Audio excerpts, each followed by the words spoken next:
Bismillahirrahmanirrahim. Assalamualaikum warahmatullahi wabarakatuh. Alhamdulillah, alhamdulillah alamin wa bihi nasta'in.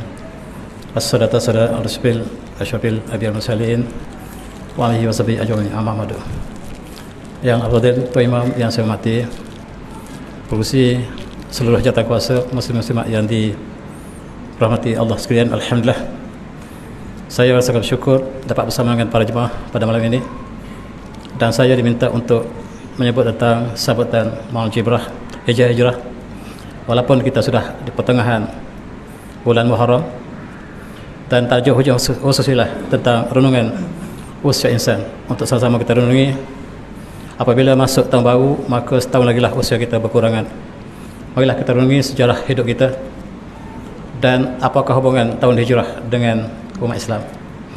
A'udzubillahi minasyaitonirrajim. Bismillahirrahmanirrahim. Wal 'asr innal insana fi khusr illa alladziina aamanu wa 'amilus shalihaati wa tawassaw bil haqqi wa tawassaw bis sabr. Shadaqallahu azim. Demi masa, sesungguhnya manusia dalam kerugian kecuali mereka yang beriman serta beramal soleh dan berpesan-pesan dengan kebenaran dan berpesan dengan kesabaran.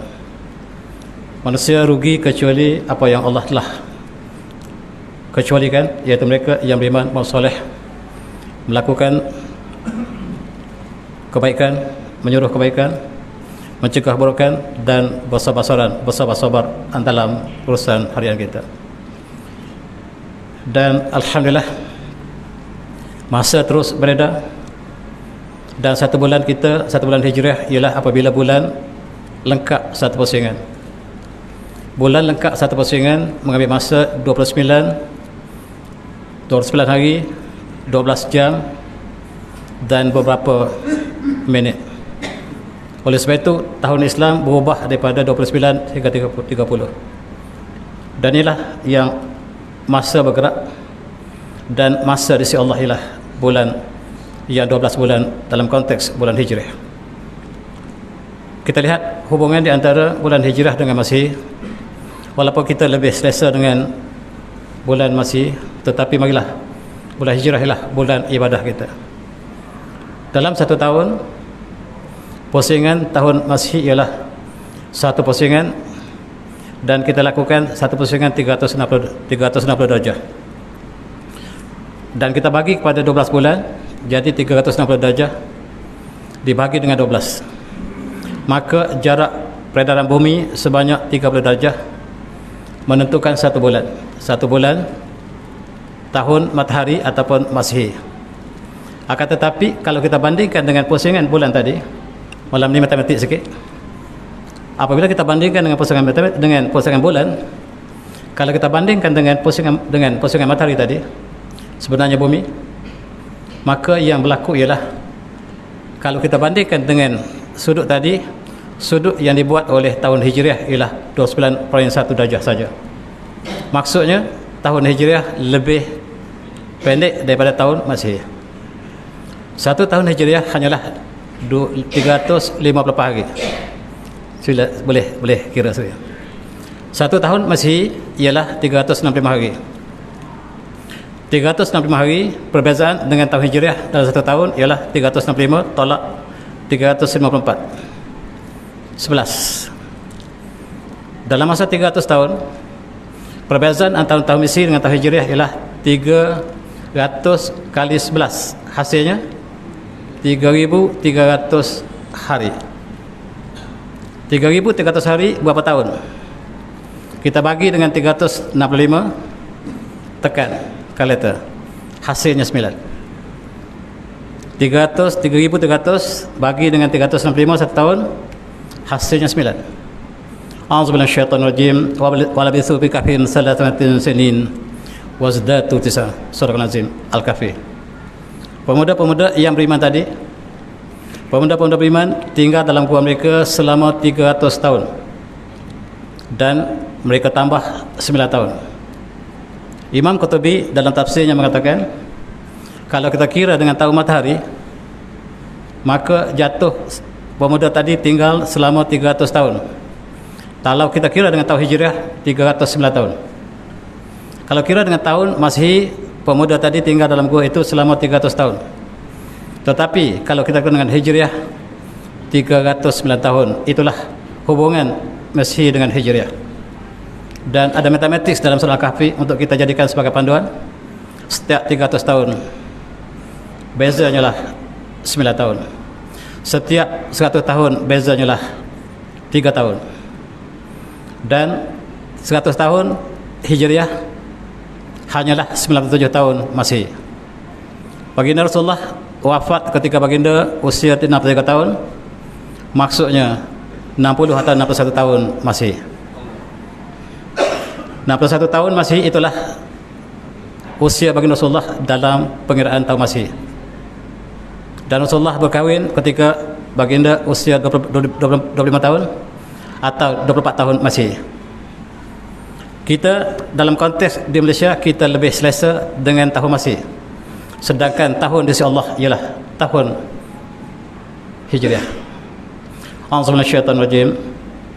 Inna indal syuhuri indallahi ithna asyara syahran fi kitabillah yauma khalaqas samawati minha arba'atun hurum dzalika dinul qayyim fala tazlimunna anfusakum. Sadaqallahul azim. Sesungguhnya bilangan bulan di sisi Allah ialah 12 bulan. Sesungguhnya bilangan bulan di sisi Allah ialah 12 bulan, bukan bulan Masehi, bulan Hijriah.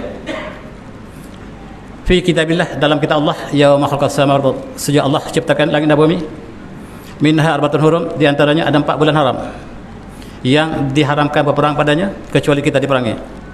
Dzalika dinul qayyim, itulah agama yang lurus. Wala tatumuhinna anfusakum, dan jangan kamu menzalimi diri kamu dalam bulan tersebut. Apakah bulan haram itu?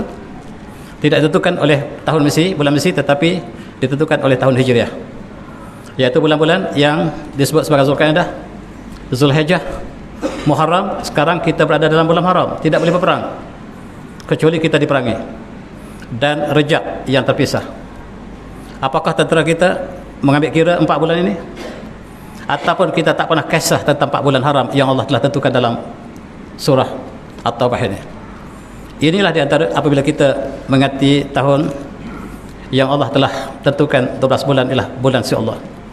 Ibadat kita bergantung kepada Tuhan bulan Hijriah. Puasa Ramadan, haji Zulhijjah dan seterusnya. Dalam konteks ini kita perhatikan pelajar-pelajar kita ramai yang tidak dapat menghafal bulan secara tertib. Muharram, Safar, Awal, Rabiul Akhir, Jamadil Awal, Jamadil Akhir, Rajab, Sya'ban, Ramadan, Syawal, Zulqa'dah, Zulhijjah.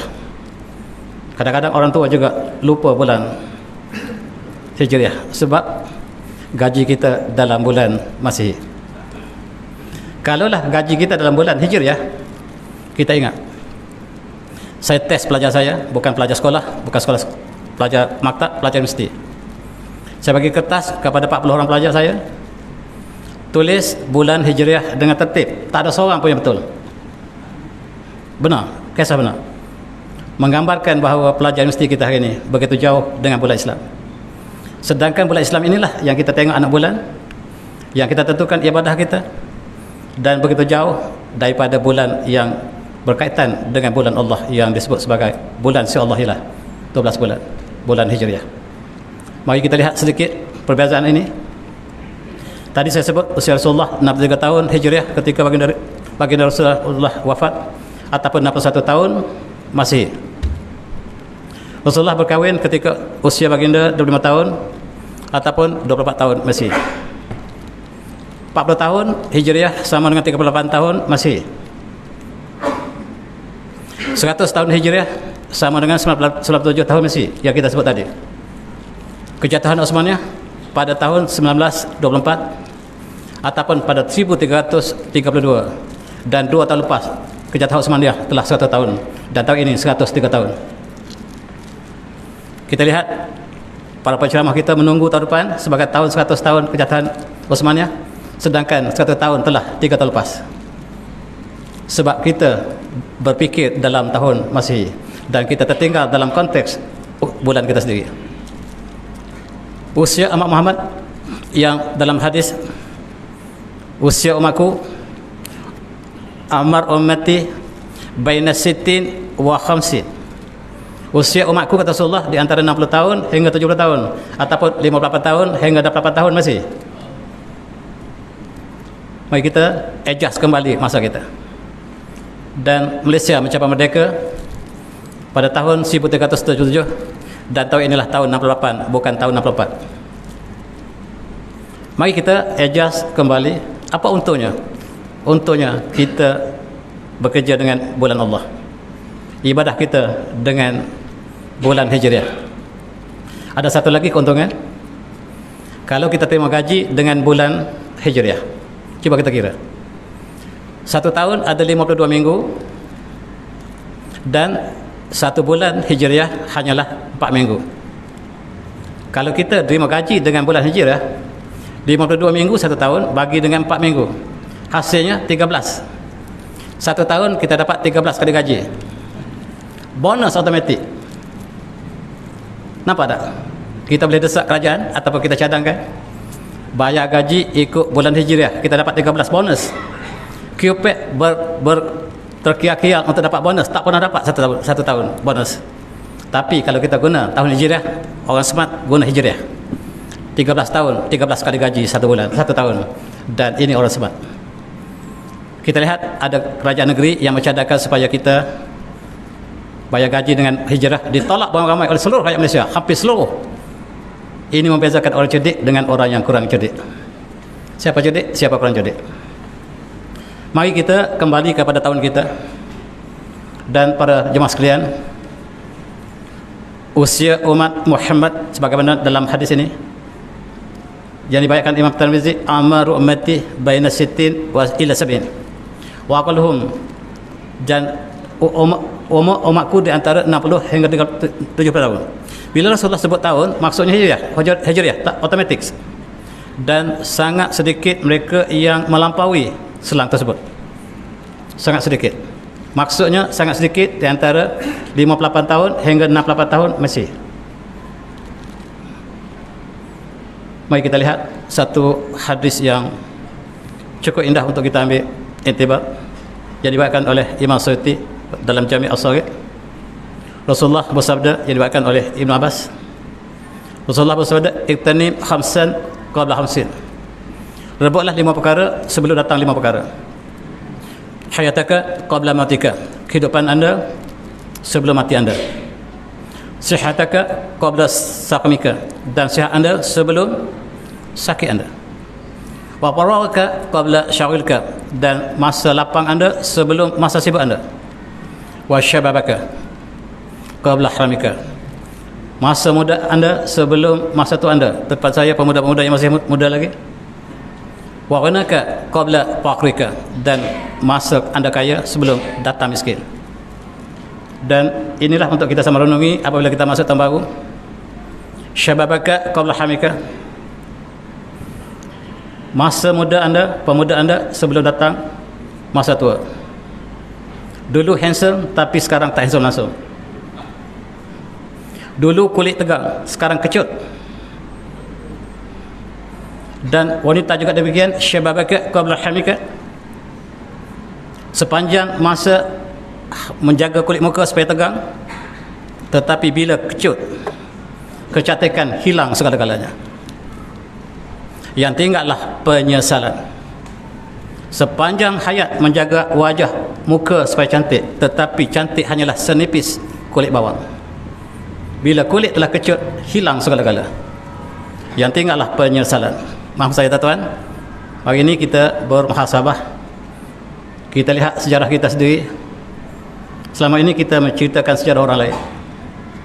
Dan kita dapat juga sihataka qabla saqmika, sakit anda sebelum sihat anda sebelum sakit anda. Nafas yang kita dapat hisap secara indah. Satu masa nafas kita akan tersekat, dan selalunya kita ingat nikmat kita bila nikmat telah hilang. Ada seorang kawan usianya 70 tahun, tak boleh tidur 7 malam. Pergi jumpa Darul Syifa. Pakcik sakit apa? Pakcik tak ada sakit apa, sebenarnya tak boleh tidur. Berapa lama? 7 malam tak boleh tidur. 1 minggu tak boleh tidur. Langsung tak boleh tidur. Umur pakcik 70 tahun. Maksudnya dalam 70 tahun ini wajib boleh tidur, betul. Hanya 7 malam tak tidur. 70 tahun yang kita dapat tidur, lupa sama sekali. Bila 7 tahun 7 malam tak tidur, itulah yang diresahkan. 70 tahun sihat, lupa nak ucap alhamdulillah sekali. Dan bila tak boleh tidur 1 minggu, dia gelisah. Nikmat akan berakhir. Dan Rasulullah berpesan, sihataka qabla saqmika. Mari kita ambil iktibar, saya dan tuan juga. Dan yang sangat kritikal, hayataka qabla mautika. Kehidupan anda sebelum kematian anda. Bila kita diletakkan masuk dalam bilik mayat, kaki kita digantung dengan label ini, dia tulis kita pukul berapa telah berakhir, brain death kita telah berlaku, harta kita sudah menjadi pesaka orang lain, bukan harta kita. Nama kita hilang, orang panggil jenazah. Nama hilang, tiba-tiba hilang. Bawa jenazah ke depan, tak ada lagi. Tuan Haji Muhammad tak ada lagi. Sila bawa jenazah ke depan, nama sudah hilang, belum lagi masuk ke dalam perkiraan yang seterusnya. Subhanallah. Mari kita ambil sama-sama intibar. Dan bila tahun baru menjelma, maka 1 tahun lagi lah usia kita berkurangan. Entah berapa yang tinggal, wallahu a'lam. Mudah-mudahan dia tinggal penuh keberkatan. Masa yang pergi tidak akan kembali. Dan marilah kita sama-sama merenungi. Malam ini sangat ringkas. Kuliah saya sangat ringkas hari ini. Kita lihat sejarah diri kita sendiri. Apakah kita habiskan masa kita dengan taat pada Allah? Pemuda-pemuda daripada masa muda lagi, ataupun sebaliknya? Auzubillah. Auzubillah syaitanir rajim. Bismillahirrahmanirrahim. Hal ata al-insan hinum min ad-lam yakun syai'an mazkura. Apakah tidak pernah datang pada manusia satu masa yang dia tidak boleh sebut dengan apa sekalipun? Inna khalaqal insana min nutfatin amsaj. Dan sesungguhnya kami cipta manusia daripada nutfah, air mani yang bercampur. Nabtalihi, supaya kami uji dia. Fajanahu sam'an basira, dan kami jadikan pendengaran dan penglihatan. Rupa-rupanya kita sedang diuji. Allah jadikan pendengaran, penglihatan untuk diuji. Untuk ujian itu Allah berikan rumusnya, inna hadainahu sabil. Kami berikan petunjuk jalan yang kami berikan Al-Quran. Imma syakiran wa imma kafura. Dan dia boleh pilih jalan syukur atau jalan kufur. Bebas untuk memilih. Allah berikan jalan yang benar. Imma syakiran wa imma kafura. Dia boleh pilih jalan syukur ataupun jalan kufur. Tetapi setiap pilihan ada akibat. Inna atana lil kafirin salasila ulama wa sayra. Sesungguhnya kami sediakan bagi orang kafir yang memilih jalan kufur salasila, rantai yang panjang yang akan mengikatnya nanti, wa aghlalan, dan belenggu di atas lehernya, wa sayra, dan api neraka yang panas. Kalau memilih, Allah berikan petunjuk, dan sekiranya pilih jalan kufur, itu akibatnya. Dan sekiranya memilih jalan syukur, alhamdulillah, innal abrar, mereka yang membuat kebaikan, yang memilih jalan syukur, yashrabuna min ka'sin kana mizajuha kafura. Mereka masuk syurga dan Allah berikan minuman daripada cawan arak yang bercampur dengan kafur. Itu balasan orang yang syukur. Jalan terbuka, manusia diberikan pilihan, tetapi awas, ada akibat masing-masing. Marilah kita sama-sama renungi.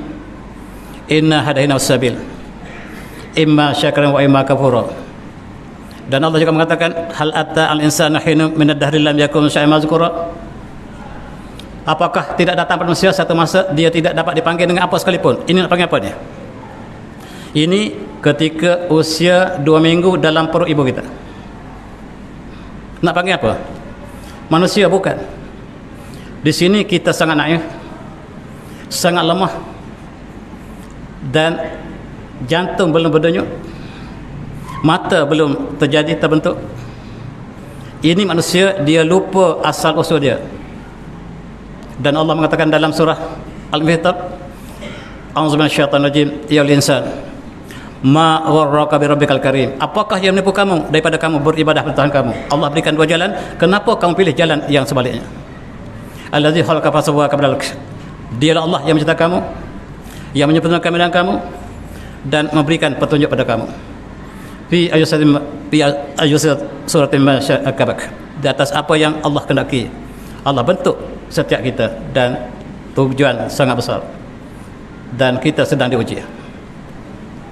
Dan Allah juga ingat kita, sama-sama kita ingat ketika dalam alam arwah Allah mengatakan dalam surah Al-A'raf, a'udzubillahi minasyaitonir rajim, wa idz akhadha rabbuka min bani adama min zurriyyahim dzurriyyatahum wa asyhadu ma labsihim alastu birabbikum qalu bala syahidna an taqulu ya man kana inna kunna an hadza ghafilin. Surah An-Nasr. Ingatlah ketika Tuhan kamu mengambil zuriat Adam daripada belakang mereka, dan Allah bersaksikan kepada mereka ke atas diri mereka. Allah bertanya, alastu birabbikum, apakah aku ini Tuhan kamu? Qalu bala, mereka menjawab ya. Syahidna, kami bersaksikan bahawa dikau ya Allah Tuhan kami. Sebab Allah memberikan hujah, antaqulu yaumal qiyamah inna kunna an hadza ghafilin. Sebab takut manusia kata dia tak tahu Allah itu Tuhannya. Allah beritahu awal-awal dalam perut lagi, dalam arwah lagi, perjanjiannya, apakah aku ini Tuhanmu? Ya. Allah mengatakan bimbang kalau dia masuk ke dunia nanti dia lupa, dia kata dia tak kenal Allah, sedangkan Allah telah berjanji, kita sudah berjanji di dalam arwah lagi. Fitrah manusia ialah ingin mencari Allah, walaupun dipengaruhi oleh dunia, tetapi hati yang murni dia sentiasa mencari kebenaran. Dan tuan-tuan, kita dilahirkan alhamdulillah penuh rahmat ilahi. Sebaik saja dilahirkan, ayah kita pendendangkan azan, suara nama Allah, Allahu Akbar, Allahu Akbar, bagi tahu dia ini bumi Allah. Kamu lahir dengan rahmat ilahi. Kamu sekarang menghisap oksigen Allah, rezeki Allah. Kamu lupa, jangan lupa bahawa bumi ini bumi Allah. Kamu tidak boleh terbih dengan kehendak kamu sendiri, dengan kehendak Allah. Takut-takut lupa, memang lupa, memang lupa. Allah turunkan Al-Quran untuk tarbihkan bumi dia, kita pilih common law untuk tarbihkan bumi kita. Tidak akan lupa. Tadi kita berjanji dengan Allah, sekarang Allah turunkan Al-Quran untuk laksanakan. Kita mengambil undang-undang selain daripada Allah. Dalam ekonomi, wahallahul bai'a wa harrama riba, Allah mengharamkan jual beli dan mengharamkan riba. Kita jadikan sistem hidup kita riba. Beli rumah dengan riba, beli kenderaan dengan riba, buat pinjam dengan riba dan harapkan syurga. Tadi kita berjanji, saya dan tuan-tuan, mari kita lihat sejarah kita. Tengok tangan ketika dilahirkan seperti ini. Maksudnya ini bumi aku yang punya. Beritahu dia, bukan anda yang punya. Tengok orang mati macam mana tuan-tuan, tangan dia. Kalau kita yang pergi, terbuka lebar, tanda penyesalan. Orang yang banyak ibadah menyesal sebab kenapa tidak tambah ibadah. Orang yang dosa dan noda pasti menyesal, setiap menyesal. Dan kita dilahirkan, kita merasakan dunia ini besar, kita menjerit, terperanjat, kita sangka dunia ibu kita, rahim ibu kita, dunia luas. Sekarang kita dilahirkan dengan dunia yang sangat luas, penuh cabaran, dan kita terperanjat sekali lagi tuan-tuan. Bila kita keluar daripada alam ini, masuk alam yang abadi, terperanjat. Tengok kawan kita mati, mata dia terbeliak ke atas, terperanjat. Sebagaimana kita terperanjat daripada rahim ibu ke dalam dunia yang luas ini, yang kita rasa luas, sebenarnya tidak luas. Akhirat segala-galanya. Alangkah malang sekiranya kita jadikan dunia sebagai matlamat, lupa kampung yang sebenarnya. Untuk saya dan tuan-tuan juga, mari kita renungi ketika kita menyambut tahun baru. Dan Allah juga mengatakan, a'udzubillahi minasyaitonir rajim, qul huwallazi ansakum wa ja'alakumus sam'a wal absara wal afidah. Dan katakanlah bahawa Allah lah, dialah yang menjadikan kamu, dan dialah yang menjadikan pendengaran kamu, dialah menjadi penglihatan kamu, dan dialah menjadi afidah, puad ialah qalbu, jantung kita. Allah berikan pendengaran, penglihatan, qalbu untuk berfikir. Bukan percuma, sebagai ujian. Doktor kata ketika dalam perut ibu kita sudah ada mendengar, Allah ciptakan pendengar kita lebih awal daripada penglihatan kita. Pendengaran kita, kita dengar apa yang ibu cakap. Ibu berdoa, kita dengar dalam rahim dia. Pendengaran Allah ciptakan lebih awal pada penglihatan. Dan sekiranya ibu mendengar baca Al-Quran, si bayi mendengar, kata doktor. Dan sekiranya mendengar lagu-lagu yang lara, juga dia mendengar. Dan pendidikan Islam bermula dalam rahim lagi. Itulah untuk kita renungi. Dan pada jemaah sekalian, Allah berikan nikmat mata yang tidak ada tandingan.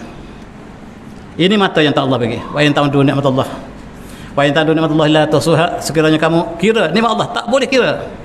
Innallahu rahim, Allah Maha Pengampun lagi Maha Penyayang. Mata ini tuan-tuan, nikmat yang tidak ada bandingnya. Bayangkan orang yang tidak penglihatan, Allah tarik nikmat mata dan Allah gantikan yang lain. Allah berikan nikmat mata bukan untuk melihat sembarangan. Dan mata adalah ujian kita. Allah jadikan juga kalbu kita, jantung kita berdenyut sejak dalam perut ibu lagi. Ketika usia kita masuk 7 minggu, 42 hari, jantung mula berdenyut. Dan masih berdenyut sampai sekarang.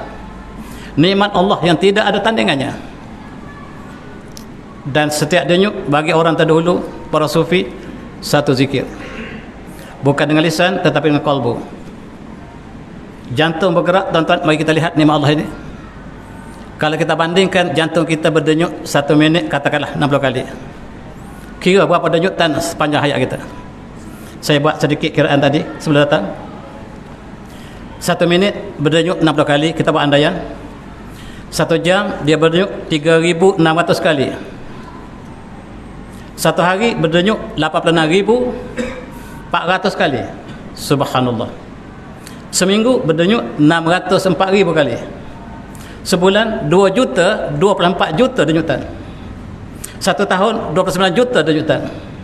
30 tahun 870 juta denyutan. 60 tahun 1 bilion, 1.7 bilion macam saya. Fabi ayyi ala'i rabbikuma tukadziban. Nikmat Allah yang manakah yang mendustakan? Inilah yang kita nak ajar pada anak-anak kita, pelajar-pelajar tadika kita, pelajar-pelajar sekolah rendah kita, supaya kita tengok sejarah kita. Dan kita orang tua juga boleh kita sama-sama melihat sejarah kita yang lebih lama. Apakah kita isi dengan penuh kesyukuran ataupun walzubillah kafuran. Allah jadikan saluran darah kita sangat kompleks. Darah yang keluar dari jantung kita dipam keluar sampai ke badan, seluruh ke hujung badan, ke hujung kaki. Dia naik masuk balik ke dalam jantung. Dan dia pam keluar ke paru-paru. Dia bersih paru-paru, dia masuk balik dalam jantung, tak dalam kompartmen yang berbeza. Dan dia bersih ini dipam keluar lagi, berdenyut, tak pernah berhenti. Dan salur darah, kalau kita panjangkan tuan-tuan, salur darah kita sejauh 100.000 kilometer. Apakah kita tak sebut lagi subhanallah? Inilah sufism. Dan siap jantung ini dia pergi seluruh saraf sampai tak nampak di hujung jari kita, saraf sampai di situ. Sebab itu kita rasa kalau tak ada salur darah, tak rasa, tak ada saraf kita. Dan fabi ayyi ala'i rabbikuma tukadziban. Kalau kita pergi ke London, balik itu lebih dekat daripada jumlah salur darah kita. Salur darah kita yang perfect, tak ada sikit pun silap. Silap sekali, innalillahi wa inna ilaihi raji'un. Inilah nikmat Allah. Dan jatuh kita pam sebanyak 8.000 liter darah satu hari. Satu hari 8.000 liter darah kita dipam. Darah yang sama beredar 5 liter setiap minit. Dan subhanallah, ini nikmat yang kita terima selama ini. Dan bila satu daripada saluran darah tersekat, baru kita ingat nikmat Allah berikan nikmat selama ini. Dan selalunya kita ingat nikmat selepas nikmat telah berlalu. Mari kita syukuri nikmat yang Allah berikan dalam semua segi. Dalam konteks ini Allah sebut dalam surah Al-Mulk, tujuan dia ciptakan kita adalah sebagai ujian. A'udzubillahi minasyaitonir rajim. Tabarakalladzi biyadihil mulku ala kulli syai'in qadir. Alladzi khalaqal mauta wal hayata lakum ayyukum ahsanu amala wa huwal azizul ghafur. Sesungguhnya dialah menciptakan kematian dan kehidupan supaya dia uji kamu. Siapakah yang paling baik amalan dari kamu? Wa huwal azizul ghafur, dan Allah Maha Perkasa lagi Maha Pengampun. Rupa-rupanya sebaik saja kita mengkalaf, kita duduk dalam dewan perasaan. Sama ada kita sedar atau tidak, kita sekarang dalam dewan perperasaan. Setiap yang kita buat di markah, menjabil hasanati fahlu amsal amsala. Siapa yang buat kebajikan dapat 10 ganjaran, 10 markah. Wa man jabi sati fala jazaa illa mislaha. Siapa yang buat keburukan tidak dibalas kecuali setimpal dengannya. Negatif satu markah, tolak satu markah. Wa hum la yuzlamun, dan mereka tidak dizalimi. Apa yang kita buat Allah berikan markah. Untuk lulus peperiksaan, pelajar yang ingin lulus peperiksaan mesti baca teks. Pelajar yang tak baca teks pasti gagal, pasti. Dan teks kita adalah Al-Quran. Ini teks kita untuk menentukan kita lulus atau tidak. Dan pelajar yang tak membaca teks masuk peperiksaan pasti gagal. Dan sekarang teks kita Allah telah letak kepada kita, imma syakiran wa imma kafura. Apakah kita mengambil jalan syukur ataupun sebaliknya? Alhamdulillah. Dan untuk lulus peperiksaan mesti baca teks, mesti faham, laksanakan, hayati, dan seluruh jiwa kita untuk peperiksaan yang hakiki ini. Peperiksaan di sini sangat ringkas, dan peperiksaan ini akan diumumkan satu masa nanti oleh Allah yang Maha Adil. Peperiksaan adalah sekali saja, sekali dan hanya sekali. Keputusan muktamad, tiada ulangan, tiada rayuan, kecuali yang Allah berikan syafaat melalui para anbiya. Dan itulah sejarah kita, imma syakiran wa imma kafura. Ini gambar pelajar di Sweden.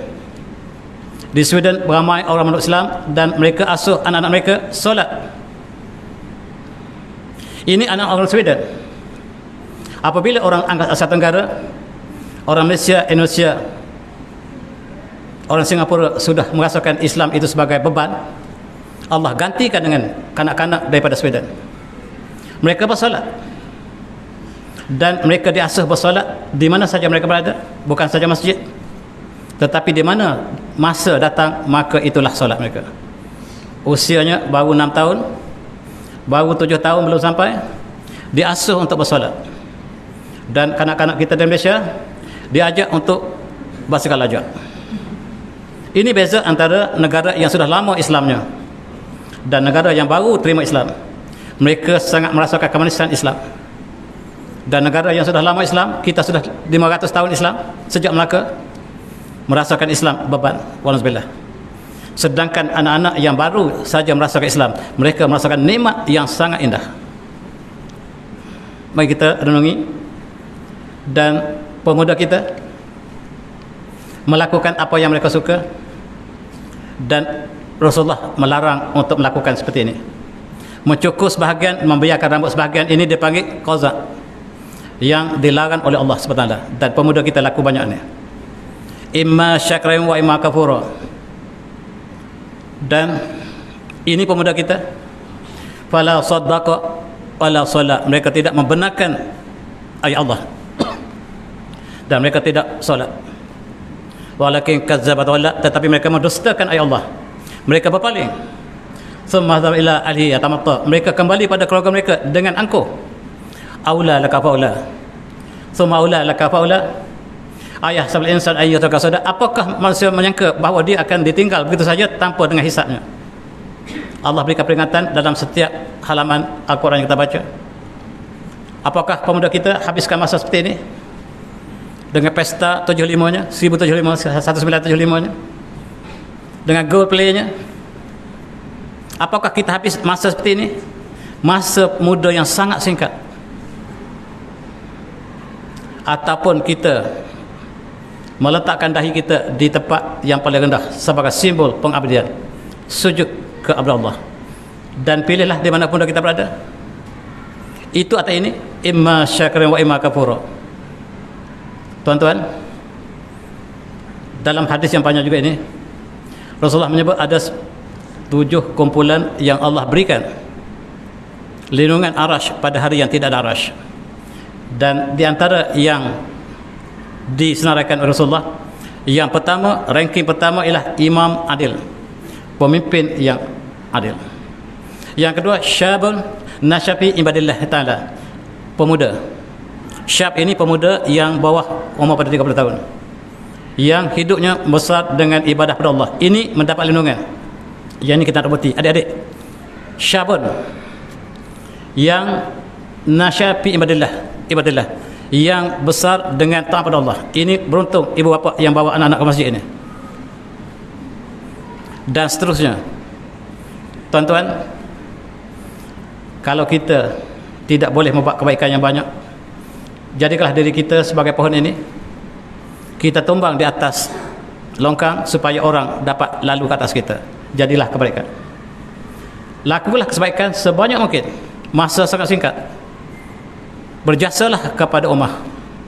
Jangan jadi seperti batu ini yang menghalang kebaikan. Jadilah kita buat kebaikan walaupun sedikit. Jangan kita menghalang kebaikan. Ini falsafah kehidupan kita. Kalau kita tidak boleh buat kebaikan, jangan kita menghalang kebaikan. Tuan-tuan yang semati, jadi seperti pohon ini, pohon tamat yang berbuah sepanjang masa. Baiknya tidak ikut masa.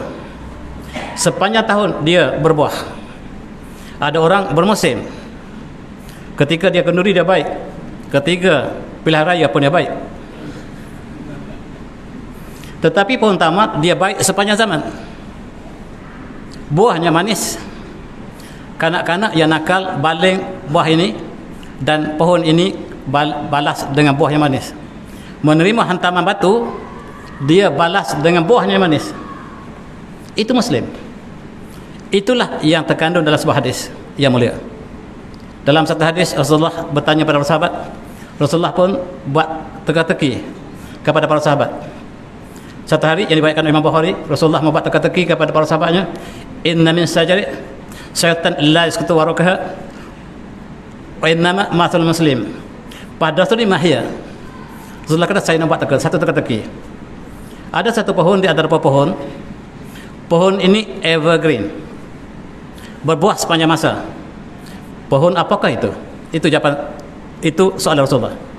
Maka kata hadis ini diriwayatkan oleh Ibnu Umar, bahwa an-nas bi satil bawadi qala Abdullah bahwa fi nafsi anha nakhlah fastahyaitu thumma qalu haddatsna ma hiya ya Rasulullah qala hiya nakhlah. Maka para sahabat besar-besar jawab teka Rasulullah, tak dapat jawab, tak ada satu yang tepat. Tetapi Ibnu Umar ketika itu masa usianya masih kecil, dia dengar soalan Rasulullah, dia tahu jawapannya. Dia tahu jawapan Rasulullah ini ialah pohon nakhlah, pohon tamar. Tetapi saya kecil masa itu. Masa itu saya kecil, saya malu untuk jawab walaupun saya tahu jawapan. Itu akhlak yang dibina oleh Rasulullah. Pemuda yang masih kecil, anak yang masih kecil, dia tahu jawapan tapi dia tidak jawab, takut menjatuhkan. Sebab para sahabat besar tidak dapat jawab. Kalau dia jawab, ini tidak akhlak, tidak baik. Dan dia pendamkan dalam diri dia. Kata Rasulullah, sekarang saya nak beritahu jawapan. Hiya an-nakhlah. Dialah pohon nakhlah yang berbuat kebaikan sepanjang zaman. Kalau kita berada di dalam padang pasir yang jauh, yang luas, panas, kita melihat pohon tamat, kita gembira sebab kita dapat berteduh. Apatah lagi kalau berbuah. Begitulah seorang mukmin yang masuk dalam satu kawasan, belum berbuat kebaikan, kita sudah rasakan kebahagiaan dia datang ke dalam masyarakat kita. Bukan menyusahkan masyarakat, bukan seperti pohon yang berduri. Jangankan untuk kita berkawan, dekat pun menyakitkan. Jangan kita jadi pohon yang berduri, jadilah pohon nakhlah, kata Rasulullah. Dan a'udzubillahi minasyaitonir rajim, Man amila salihan min dzakarin aw unsa wa mu'minun fanuhyihi hayatan thayyibah wa lanzannahum ajrahum bi ahsani ma kanu ya'malun. Surah Al-Azim. Barang siapa yang beramal soleh, lelaki atau wanita, sedangkan dia beriman, pasti kami akan anugerahkan kehidupan yang bahagia, dan kami akan balaskan dengan balasan yang lebih baik daripada apa yang dia lakukan. Dan sekarang kita bercakap tentang bahagia. Rumus bahagia Allah bagi jelas. Man amila salihan min dzakarin aw unsa wa mu'minun. Siapa yang beramal soleh kemudian dia beriman, dan pasti benar-benar Allah akan menghidupkan kehidupan yang indah, thayyibah, baik, indah, sempurna dan bahagia. Orang yang bahagia Allah anugerahkan daripada mereka yang beriman dan amal soleh. Dan tuan-tuan, di antara rencah kebahagiaan dalam hadis lain ialah man da'a li akhihi bi zahri al-ghaibi qala al-makam wa qalbihi amin walaka bimithlin. Rawahu Muslim. Antara sumber bahagia ialah kita berdoa kepada kawan kita. Kita berdoa kepada guru kita, kepada orang tua kita, kepada siapa saja yang mereka tak tahu kita doa kepada mereka. Itu sumber kebahagiaan. Sebab Allah mewakilkan malaikat datang untuk amin doa. Kita doa kepada sahabat kita, mereka tak tahu, dan malaikat itu mengatakan amin walaka bimithlin. Sebagaimana kamu doa pada sahabat kamu, demikianlah kami doa untuk kamu, dan malaikat yang amin. Tuan-tuan, mari kita mula berdoa kepada kawan kita, kepada orang tua kita, para guru kita, masyayikh kita. Dan doa ini sangat indah sebab dia memberi kegembiraan pada kita. Jangan cari kebahagiaan di luar sana, tapi kebahagiaan di sini. Kita bagi ruang atas.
Okay, alhamdulillah, itulah rencah kebahagiaan bagi seorang beriman. Semakin tua kita semakin bahagia. Kita dikelilingi oleh anak, cucu, zuriat yang soleh dan solehah. Inilah kebahagiaan yang hakiki di dunia. Harta ialah rezeki yang paling bawah. Kesihatan, rezeki yang lebih baik. Anak-anak, zuriat yang beriman, lebih rezeki yang lebih baik. Keredaan Allah ialah menyempurnakan rezeki. Tetapi orang barat semakin tua semakin derita. A'udzu billahi minasyaitonir rajim. Zayyana lin-nasi bisyahawati minan nisa wal banin wal qanatiril muqantarati minadh dhahabi wal fiddah wal khaylil musawwamati wal an'am wal harth dzalika matal hayatid dunya wallahu indahu husnul ma'ab. Surah Al-Nazir Al-Imran. Dihiaskan manusia kecintaan kepada nafsu daripada wanita, anak pinak, harta yang banyak daripada emas dan perak, kuda yang indah, kebun binatang ternakan, kebun-kebun, dan itulah kesenangan dunia. Dan sesungguhnya Allah lah tempat kembali yang sebaik-baik. Allah mengatakan kebahagiaan di akhirat. Kebahagiaan yang hakiki di dunia ialah kebahagiaan yang hakiki lah di akhirat, dan siapa yang ikut jalan kebahagiaan di akhirat, dia bahagia di dunia. Sekiranya dia jalan yang menyimpang daripada kebahagiaan akhirat, dia akan derita di atas muka bumi. Dan inilah zalika matal hayatun dunya. Kuda-kuda yang cantik ini ialah kesenangan dunia. Dan sekarang kenderaan kita yang mewah menjalar depan rumah kita, inilah kemewahan dunia, mata'ud dunia. Dan ini kereta putera di Arab Saudi, di negara Arab. Emas. Mereka lambangkan kekayaan mereka, kebahagiaan. Apakah mereka bahagia? Dan minuman yang memabukkan sebagai simbol kebahagiaan bagi orang barat. Tetapi kebahagiaan yang mereka cari ilusi.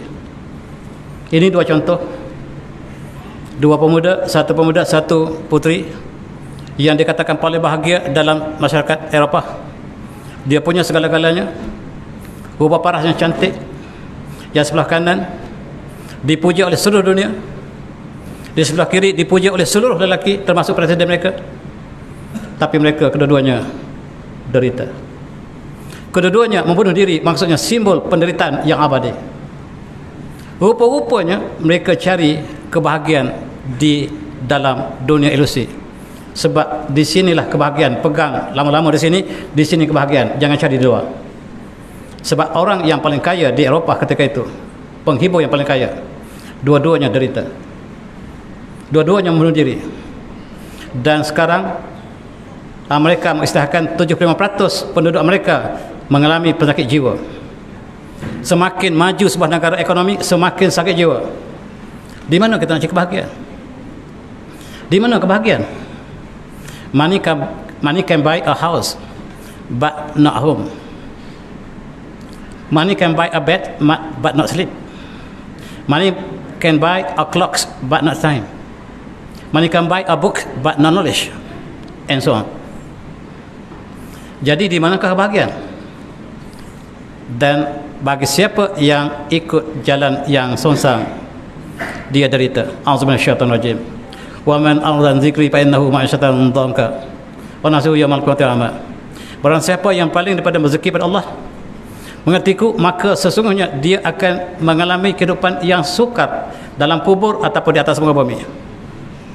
Wa nahsyuruhu yaumal qiyamati a'ma, dan dia akan dibangkitkan di hari kiamat nanti dalam keadaan buta.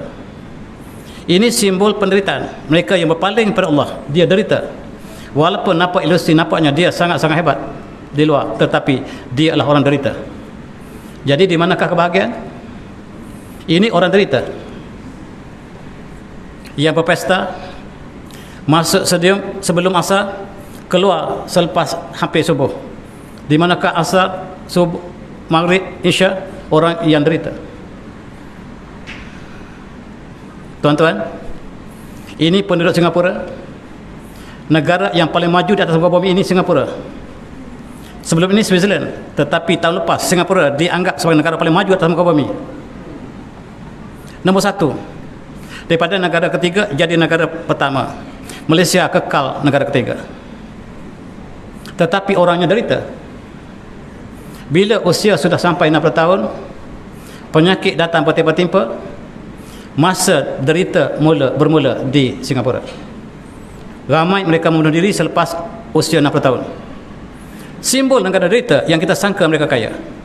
Kita sangka mereka bahagia, mereka derita.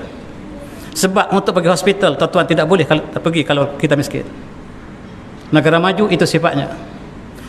Dan kita akan diuji. Luqman Al-Hakim mencerita pada anaknya, nasihat anaknya sebagai simbol ayah kepada seorang yang Allah letakkan dalam surah Al-Quran.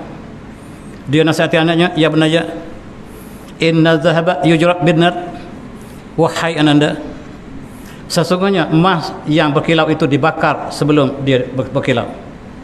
Wal amru soleh yujrab bil bala, dan hamba yang soleh diuji dengan bala. Fa izahaballahu qauman ibtalahum, sekiranya Allah sayangkan, Allah cintakan satu kaum, Allah berikan ujiannya dengan berbagai ujian. Faman radiya lahu faman radiya wa man radiya falahu ridha, sekiranya dia redha dengan ujian Allah, maka Allah redha padanya. Wa man sakhata falahu sakhata, dan sekiranya dia murka dengan ujian Allah, Allah murka padanya. Ini kata-kata Luqman Al-Hakim kepada anda. Kalau kita tidak ada kasut, jangan berduka sebab ada orang tidak ada kaki untuk berjalan. Kalau kita ada kasut, jangan tengok di atas kita. Ada orang tak ada kasut, tak ada kaki untuk berjalan. Dalam konteks ini, sumber bahagia, Rasulullah bagikan satu rumus, dibaikkan oleh Imam Muslim, unzuru ila ma'aslamikum, tengok orang di bawah kamu, tentu kamu bahagia. Wala tadru ila ma fawqahum, jangan tengok orang di atas kamu. Bahwa ajru alla tadru nikmatullah, kamu lihat orang di atas, kamu tak bahagia, kamu kufur Allah, sukar untuk kamu bersyukur nikmat Allah. Kalau kamu lihat orang di atas, tengok di bawah, kamu akan bersyukur, kamu akan bahagia. Tuan-tuan, ini rumus. Dan marilah kita muhasabah tahun baru ini, dan Allah beritahu peringkat usia 40 tahun. A'udzubillahi minasyaitonir rajim. Wassana al-insana biwalidayhi ihsana. Hamlatuhu kurha wa wadahu kurha wa hamluhu wa fisaluhu 30 syahra hatta idza balagha ashuddah wa balagha 40 sanatan qara birni qara azani an askana matakallati an amtalaya wa la budaya wa nallahu salihan tadah wa salih li fi zati inni tubtalika wa inni minal muslimin. Surah Al-Azim, surah Al-Ahqaf. Dan kami wasiat pada manusia sebuat baik kepada kedua ibu bapanya. Ibunya mengandungnya dalam keadaan yang sukar, melahirkannya dengan keadaan sukar, mengandung dan menyusunya dalam masa 30 bulan, sehingga anak yang dilahirkan dia membesar sampai dia sampai usia kemuncaknya, yaitu usia 40 tahun. Allah sebut pinpoint 40 tahun. Apabila sampai usia 40 tahun, sepatutnya dia berdoa seperti ini, Rabbi azani an asyraka ni'mataka allati an anta layya wa ala wadaya. Ya Allah, berikan perasaan untuk aku bersyukur atas segala nikmat yang kau beri padaku, yang kau berikan pada kedua ibu bapaku. Wa an amala salihan tadah, supaya aku beramal soleh yang kau redai. Wa salih li fi zati, ya Allah, perindahkan, perbaikan aku dalam zuriatku, supaya kita disebut oleh generasi kita akan datang dengan sebutan yang baik. Kadang-kadang kita dibenci oleh keluarga kita sendiri.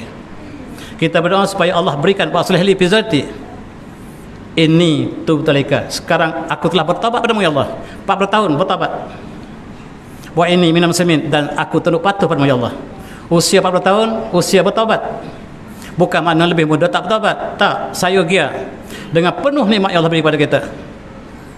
Dan sayogia kita berdoa seperti yang Allah rakamkan dalam surah Al-Ahqaf ini. Tuan-tuan, 40 tahun checkpoint. Depan saya masih lagi ramai pemuda yang belum 40 tahun. Ingat, checkpoint kita pertama 40 tahun, 38 tahun masih, atau 39 tahun masih. Kita rekod, tengok kembali sejarah kita yang Allah berikan penuh kenikmatan, dan kita bersyukur kepada kedua ibu bapa kita. Dan biasanya usia 40 tahun ialah usia kita kemuncak. Kita jadi ketua jabatan, kita jadi menteri, kita menjadi KSU, kita menjadi pegawai besar ketika usia kita 40 tahun. Dan di situ checkpoint, nikmat yang paling agung yang Allah kata asyudah, usia yang kemuncak asyudah 40 tahun, 39 tahun masih. Kemudian masuk 50 tahun, checkpoint kedua. 60 tahun, checkpoint ketiga. 70 tahun entah sampai atau tidak. Usia umat Muhammad antara 60 tahun hingga 70 tahun Hijriah ataupun 58 tahun hingga 68 tahun masih. Tuan-tuan, 40 tahun sangat-sangat penting. Dan 39 tahun masih. 40 tahun checkpoint pertama, 50 tahun checkpoint kedua, 60 tahun checkpoint ketiga. Barangkali terakhir. Jarang yang sampai 70 tahun. Tuan-tuan yang sudah mencapai 70 tahun, syukurlah dan kita bersyukur. Syukur kita Allah sampaikan pada usia yang demikian. Allah sampaikan dengan kesihatan yang kita dapat lagi ke masjid, ke surau. Dengan keluarga kita yang bahagia, anak yang soleh dan solehah, berganda-ganda, dan semakin kita tua semakin bahagia. Berbeza dengan orang yang di barat, mereka semakin tua makin derita. Umat Islam semakin tua semakin bahagia. Di barat ketika mereka muda mereka bahagia, kemudian mereka tua mereka derita. Dan jangan cabut uban. Pemuda yang usia 40 tahun, sikat ada satu uban telah keluar, itu signal, jangan buang dia. Rasulullah pesan jangan cabut uban. Tidak ada seorang Islam yang beruban dalam Islam kecuali illa katlahu nuran yaumal qiyamah, dia jadi cahaya di hari kiamat. 40 tahun 2-3 urat telah naik, biarkan macam saya semua putih. Dan Allah menulis setiap yang putih itu dengan kebaikan dan menjatuhkan satu khatiah, satu dosa kita. Dan orang yang beriman itu Allah berikan nikmat. Jangan malu dengan uban. Uban ialah rahmat Allah. Tuan-tuan semati, ini ialah dalam segi DNA kita. Telomer kita ini, doktor beritahu pada saya, dia akan tidak boleh mengembang lagi. Satu masa kita tidak boleh berkembang lagi. Maksudnya kita akan menyusut. Kalau dulu tulang kita tegang, keras, kuat, sekarang telah longgar. Tulang telah berlubang, tidak boleh dia kembali lagi. Dan dia akan tahun depan lebih buruk, bukan lebih baik. Tulang telah berlubang. Ini tulang sebenarnya.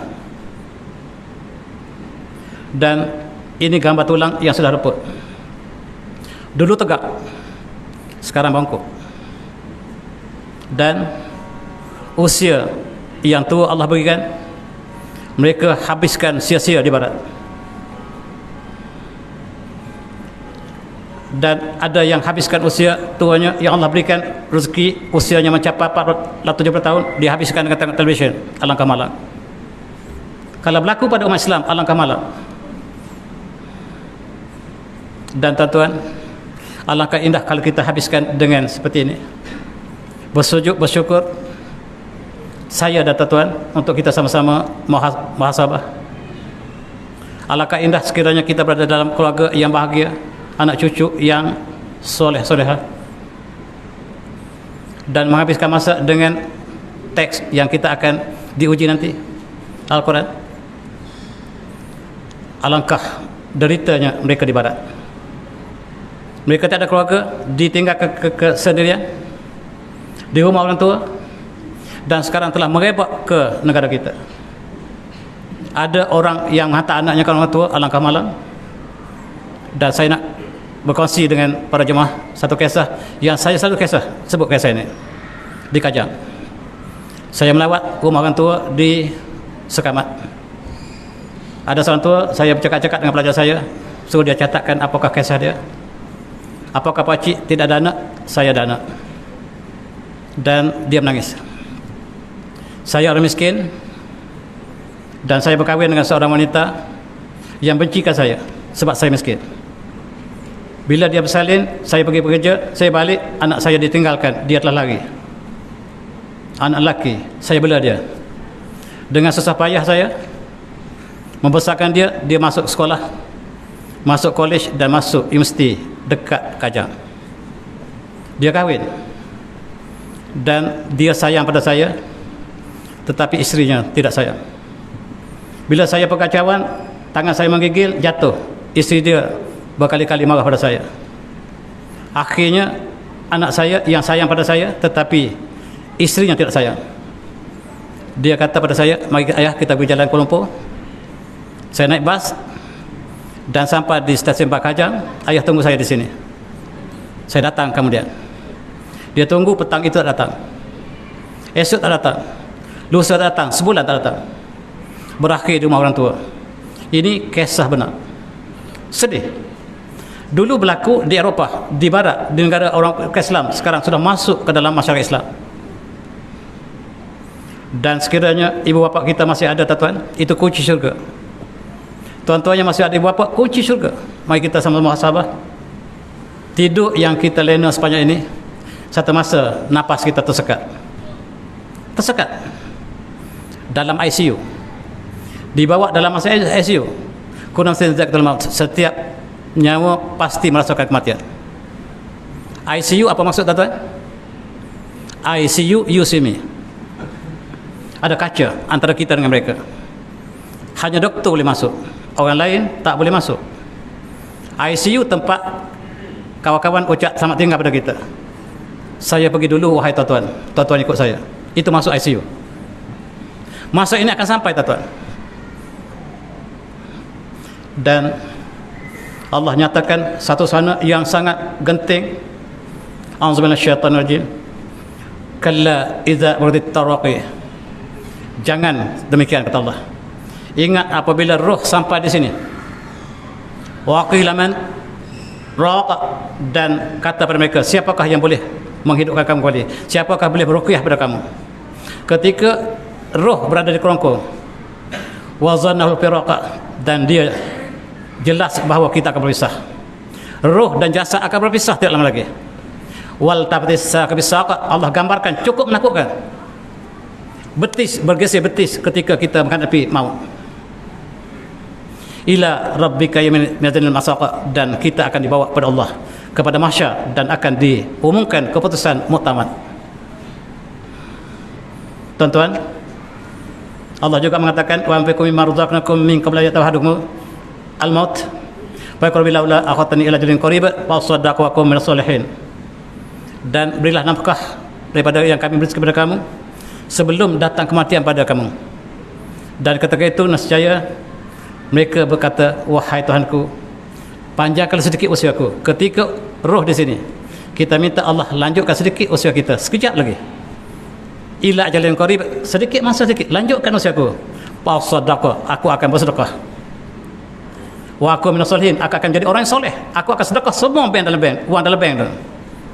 Ketika usia di sini, ketika sihat kedekut, ketika nyawa di sini, kita minta Allah lanjutkan sedikit, nak pergi keluarkan bank dan sedekah. Fa sadaqah aku minas sajidin, aku minas sajidin. Dan Rasulullah bersabda, Rasulullah ditanya, apakah sedekah yang paling baik? Rasulullah mengatakan, wa anta sadaqah wa anta syahih. Bersedekah ketika sehat, ketika masih belia, ketika kita masih bercita-cita untuk jadi kaya. Ketika kita bercita-cita untuk jadi kaya, sedekah masa itu terbaik. Dan jangan kita sudah tua, kata dalam hadis ini, apabila hakum, nyawa sampai hakum, maka kita berkata, saya nak sedekah wang saya, tapi masa itu nyawa sudah hakum, tak ada masa lagi. Sedekah sekarang.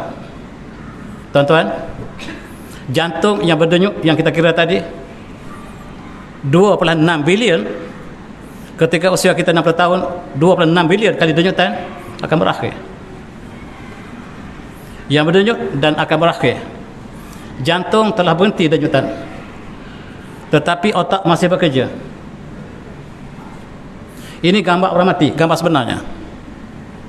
Yang pelik ialah keluar sebelum betul-betul mati, keluar gelombang yang sangat-sangat tinggi. Gelombang ini dipanggil gamma wave. Gamma wave ini maksudnya ialah dia keluar ketika kita sedar. Ketika kita tak sedar, tak keluar gamma wave. Ketika kita sedar, ini gamma wave keluar. Maksudnya walaupun kita koma seminggu sebelum mati, masa mati kita sedar. Saintifik mengatakan ketika usia kita berpisah dengan roh, kita sedar. Mari kita akan hadapi masa ini. Masa ini kita akan hadapi setiap pada kita. Dan sekarang kenapakah demikian berlaku? Tak ada siapa yang dapat jawab.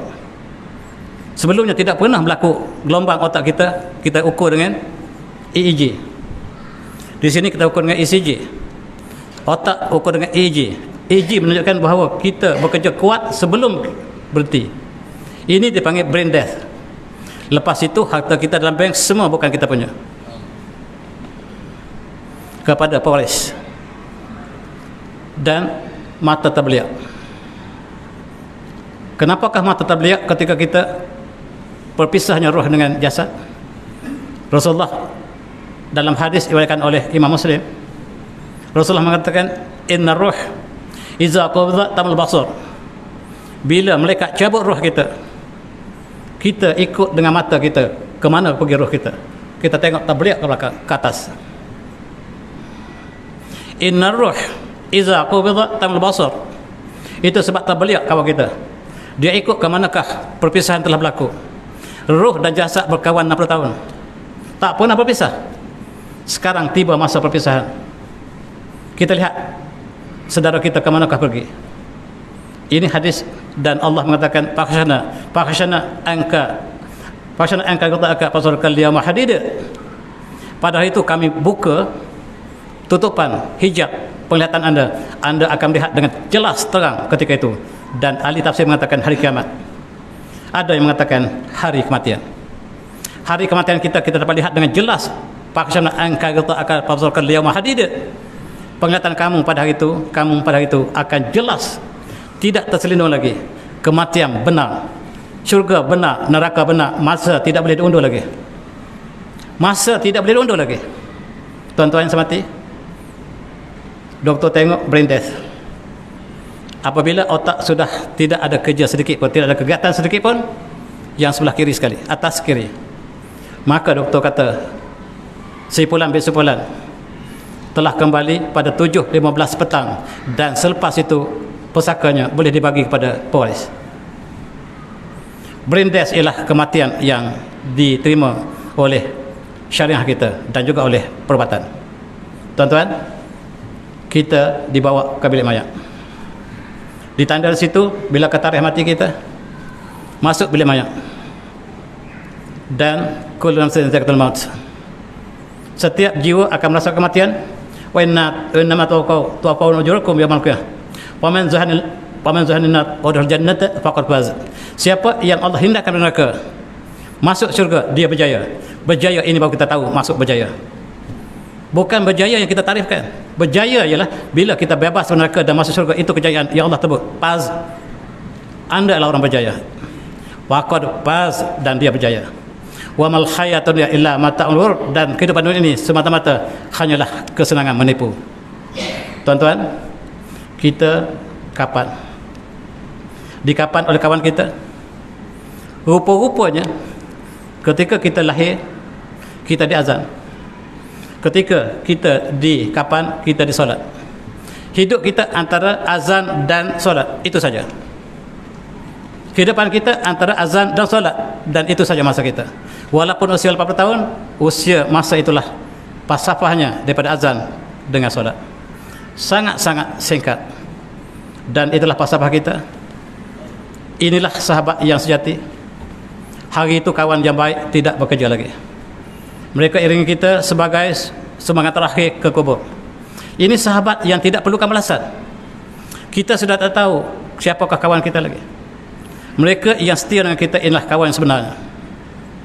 Dan hari itu ramai-ramai tidak bekerja lagi. Mereka bawa kita ke perkuburan. dan sahabat kita yang paling baik. 3 orang sedang menyambut kita dalam lahat kita. Di sini kita akan disemadikan sampai hari kiamat. Kita akan berehat di sini menunggu keputusan yang bakal diumumkan pada mahsyar. Dan Allah mengatakan jiwa akan meratap ketika itu. Antaku nafsun a'udzubillahi minasyaitonir rajim, antaku nafsun yafta ala maqtu fi jamillah wa in kuntum minasakhirin. Alangkah ruginya aku dengan apa yang aku tinggalkan atas muka bumi itu. Aku ada masa yang luas untuk ibadah, tetapi aku tinggalkan, aku sia-siakan. Wa in kuntum minal sakhirin, masa itu aku boleh buat tapi aku tak buat.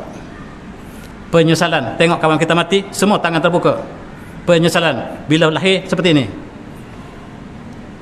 Dan mula-mula sekali yang hilang daripada kita ialah nama kita. Sila bawa jenazah ke depan, kita solat beramai, nama kita hilang. Yang ada jenazah, mana ada waris jenazah, sila untuk jadikan imam. Tuan-tuan, khidmat yang terakhir seorang anak pada ayah ialah menjadi solat imam. Alangkah malang sekiranya lulus semua universiti, tetapi orang lain yang solatkan kita. Alangkah malangnya. Kawan saya, tuan-tuan, dia berbangga anaknya semua di luar negara, dan dia pilih kami yang anaknya hantar ke atas tapis. Hari kematiannya saya hadiri. Anak-anaknya sudah pangkatnya timbalan KSU, dan minta supaya waris datang untuk jadi imam. Anaknya tak muncul ke depan sebab malu tidak dapat menjadi imam kepada ayahnya. Alangkah malangnya kawan saya. Saya kata kepada kawan saya, kepada kawan lain, alangkah malang dia beli kita dulu, hantar anak kita ke tapis. Rupa-rupa je anaknya dapat khidmat padanya, hanya dunia semata-mata. Di akhir hayatnya tidak dapat dia menjadi imam kepada ayahnya. Itulah tuan-tuan, saya minta maaf. Itulah renungan kita bila sampai masa tahun baru. Mudah-mudahan kita dapat reflect kembali sejarah diri kita sendiri.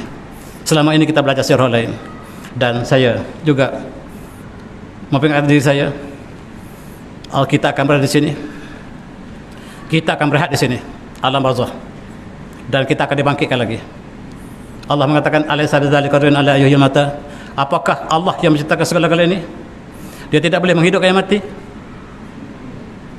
Dan Allah mengatakan, wa min warahim barzahun ila yaumil ba'tsun, dan dia akan rehat di sini sampai hari bangkit. Kita akan berehat di sini sampai hari bangkit. Tunggu peperiksaan yang cukup meresahkan kalau kita tidak dapat menjawab soalan dengan baik. Bagi mereka yang menjawab dengan sempurna, di sini ialah penantian yang menggembirakan. Imma syakran wa imma kafura. Inna hadainahu sabil, imma syakran wa imma kafura. Dan tuan-tuan, idza mata al-insan, apabila mati seorang insan, maka terputus segala amalannya, kecuali 3 sebagaimana yang kita saya dengar. Sedekah jariah, ilmu yang diberi manfaatkan, ataupun anak yang soleh yang mendoakan ibu bapanya. Kita tinggalkan anak-anak zuriat kita yang mendoakan diri kita. Inilah kebahagiaan yang abadi. Tuan-tuan, kita tinggalkan ilmu kita untuk digunakan oleh orang lain. Kita tengok ulama kita meninggalkan kitab-kitab yang masih hidup sampai sekarang. Mereka mendapat amalan yang kita lakukan. Dan sedekah yang kita lakukan untuk bina masjid, surau atau sebagainya, sekolah tahfiz dan sebagainya. Dan ingat sekali lagi, bismillahirrahmanirrahim, wal innal insana fi khusr illa alladziina aamanu wa amilus shalihaat wa tawassaw bil haqqi wa tawassaw bis sabr. Demi masa sesungguhnya manusia dalam kerugian, semua kita rugi kecuali 3 yang Allah sebut ini.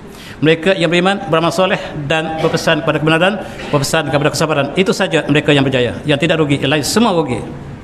Tuan-tuan, akhir sekali saya sudahi dengan wabillahi taufik. Assalamualaikum warahmatullahi wabarakatuh. Tasbih pasarah, dan saya ada tinggalkan di belakang ada buku saya tulis tentang pengalaman saya dalam penyampaian ilmu. Tuan-tuan yang bina ada sedikit di belakang. Terima kasih.